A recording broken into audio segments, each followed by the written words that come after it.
Être graphiste, c'est un métier relativement compliqué qui nécessite généralement du bon matériel. Alors si vous cherchez les meilleurs PC portables pour graphistes et au meilleur rapport qualité-prix, rassurez-vous, vous êtes au bon endroit. Après des heures de recherche et de comparaison parmi plus de 20 modèles, notre équipe de rédacteurs chez Selectos a déniché les PC portables pour graphistes qui offrent le meilleur rapport qualité-prix.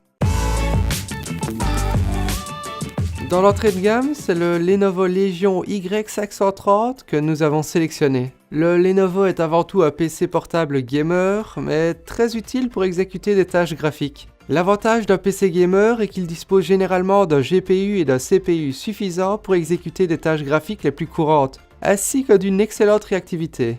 Pour une entrée de gamme, il est plutôt généreux. Lenovo propose un modèle avec processeur i7 de 8ème génération, 8Go de RAM, une carte graphique Nvidia GeForce GTX 1060, un disque dur HDD de 1TB et un SSD de 256Go. En gros, il en a dans le ventre. Au niveau du design, la coque est en plastique mais de très bonne facture.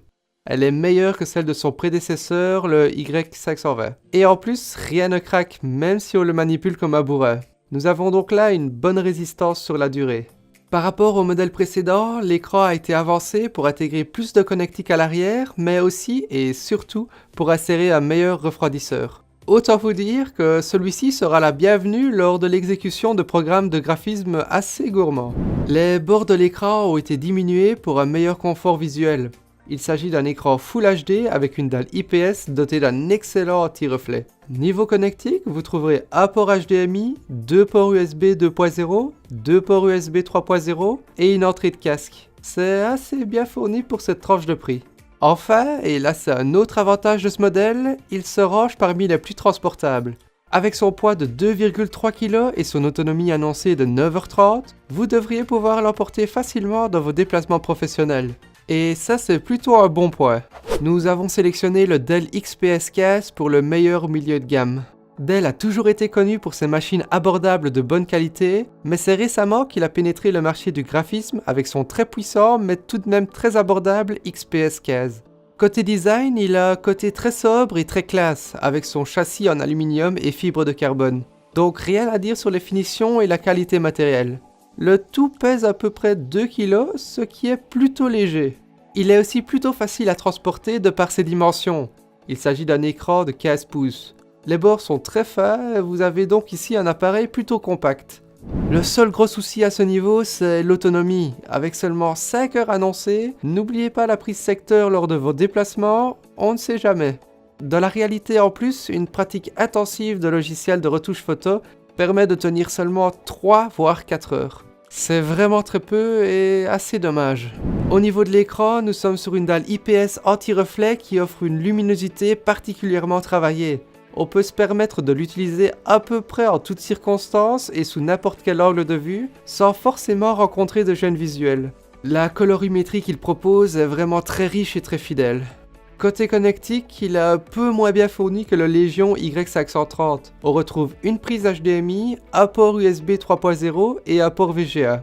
Ça un peu, surtout pour ceux qui aiment y connecter une tablette graphique par exemple.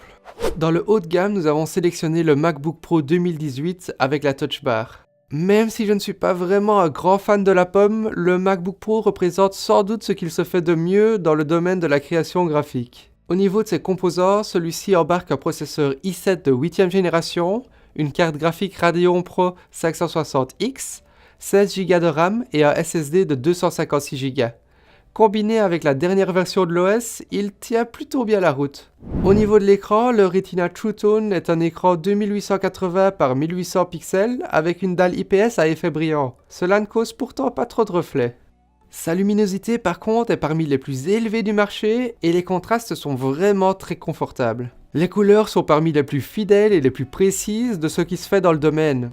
On comprend donc mieux l'engouement des graphistes pour ce modèle. Point de vue design, on ne change pas une équipe qui gagne.